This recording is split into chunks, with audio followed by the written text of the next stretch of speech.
ओम शांति। आज 8 सितंबर 2025 की बाबा की साकार वाणी है। बाबा कहते हैं, मीठे बच्चे, पुण्य आत्मा बनने के लिए जितना हो सके अच्छा कर्म करो, ऑलराउंडर बनो और दैवी गुण धारण करो। आज का प्रश्न है, कौन सी मेहनत करने से तुम बच्चे पद्म पति बनते हो? उत्तर में बाबा कहते हैं, सबसे बड़ी मेहनत है क्रिमिनल आई को सिविल आई बनाना, क्रिमिनल आई को भिखारी दृष्टि को पवित्र दृष्टि बनाना। बाबा कहते हैं इसमें सबसे ज़्यादा मेहनत है। आँखें ही बहुत धोखा देती हैं। आँखों को सिविल बनाने के लिए बाबा ने युक्ति बताई है कि बच्चे आत्मिक दृष्टि से देखो। हमारी आँखें पवित्र तभी बनेगी, हमारी दृष्टि पवित्र तब होगी जब हम एक दूसरे को आत्मिक दृष्टि से देखेंगे, आत्मा भाई भाई की दृष्टि से देखेंगे, देह को नहीं देखेंगे। मैं आत्मा हूँ यह अभ्यास पक्का करो। इसी मेहनत से तुम जन जन्मांतर के लिए पद्मपति बन जाएंगे। बाबा कहते हैं, सदा स्वयं को मैं आत्मा हूँ यह समझो। इस अभ्यास को बिल्कुल पक्का कर लो। इसी मेहनत से हम इस जन जन्मांतर के लिए हम फिर इस मेहनत से छूटकर और पद्मपति बन जाएंगे। इस कर्म बंधन से हम जन्म के बंधन से, जीवन मरण के बंधन से हम छूटकर और पद्मपति बन जाएंगे। हम देवता बनकर सतयुग में आ जाएंगे। आज का गीत है धीरज धर मनवा। ओम शांति। आज धारणा के लिए मुख्य सार में बाबा ने पहली पॉइंट कही है, पुण्य आत्मा बनने के लिए और सब आशाएं छोड़कर हमें यह पक्का करना है कि बाबा आप जो खिलाओ, जहाँ बिठाओ, जहाँ रखो, वहीं हम खुश हैं। तो सदा हमें यही पक्का करना है। बाकी सब से, सभी तरह की आशाएं हमें छोड़कर स्वयं को मन क्रम वचन से पूरी तरह से बाबा को समर्पित कर, बाबा आप जो खिलाओ, जहाँ बिठाओ, जहाँ रखो, वही अच्छा है।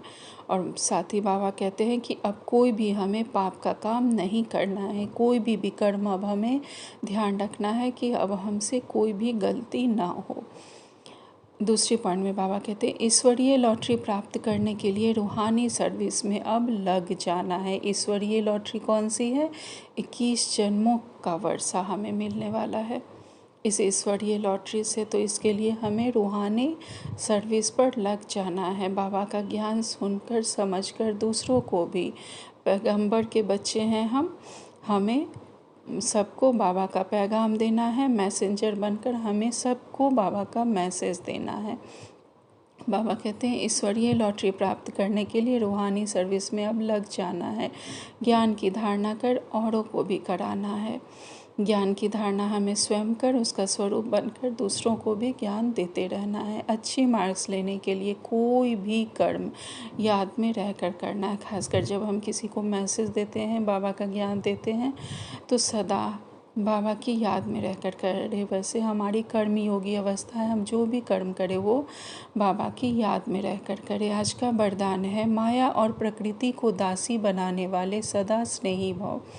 विस्तार में बाबा कहते हैं, जो बच्चे सदा स्नेही हैं वह लवलीन होने के कारण मेहनत और मुश्किल से सदा बचे रहते हैं। जो बाबा के सदा के स्नेही बच्चे हैं, जो बाबा की लव में सदा लवलीन रहते हैं, वैसे बच्चे हम सदा मेहनत और मुश्किल से बच जाते हैं। बाबा कहते हैं, उनके आगे प्रकृति और माया दोनों दासी बन जाती है। अर्थात सदा स्नेही आत्मा मालिक बन जाती है तो प्रकृति माया की हिम्मत नहीं होती जो सदा स्नेही का समय और संकल्प अपने तरफ लगाए। जो बाबा के लव में लवलीन रहते हैं बच्चे, माया उन्हें डिस्टर्ब नहीं करती, उनका बुद्धि योग स्वयं से नहीं जोड़ पाती है, चाहे कितना भी प्रयास करें। बाबा कहते हैं कि उनका हर समय, हर संकल्प है ही बाप की याद और सेवा के प्रति। वैसे बाबा के जो बच्चे होते हैं, जो बाबा के सदा के स्नेही और लवलीन बच्चे, उनका हर समय, हर संकल्प बाबा की याद में ही रहता है और बाबा की सेवा के प्रति समर्पित रहता है। उनका हर संकल्प समय स्नेही आत्माओं की स्थिति का गायन है, एक बाप दूसरा न कोई। उनकी बुद्धि में बाबा के सिवाय कोई आता ही नहीं है। तो बाबा कहते हैं, बाप ही उनका संसार है। वे संकल्प से भी अधीन हो नहीं सकते, उनकी बुद्धि में भी माया का प्रभाव आ नहीं सकता। आज का स्लोगन है नॉलेजफुल बनो, तो सारी समस्याएं भी मनोरंजन का खेल अनुभव होगी। हमें यह पता है कि यह कल्प ऐसा होता आया है, हमारे सामने इस तरह की बातें आई हैं, तो यह सब बातें हमें मनोरंजन का खेल लगती है। और हम बाबा के समाधान स्वरूप बच्चे हैं, तो हमें कोई भी समस्या में हम उलझते नहीं, हलचल में नहीं आते, क्योंकि जानते हैं कि स्वयं परमपिता परमात्मा हमारे साथ बैठा हुआ है। आज का व्यक्ति सारे हैं इस कलयुगी तमो प्रधान जर्जरी भूत पुराने वृक्ष को भस्म करने के लिए संगठित रूप में फुल फोर्स से योग ज्वाला प्रज्वलित करो, लेकिन ऐसी ज्वाला स्वरूप की याद तब रहेगी जब याद का लिंक सदा जुटा रहेगा। अगर बार बार लिंक टूटता है बाबा से, हमारा सदा लिंक जुड़ा रहता है, तभी ऐसी अग्नि ज्वाला प्रज्वलित हो सकती है। योग की अग्नि ज्वाला तभी प्रज्वलित हो सकती है। बाबा कहते हैं अगर बार बार लिंक टूटता है तो उसे जोड़ने में समय भी लगता है, मेहनत भी लगती है, और शक्तिशाली बनने के बजाय हम कमज़ोर होते चले जाते हैं। अच्छा, ओम शांति। शुक्रिया बाबा।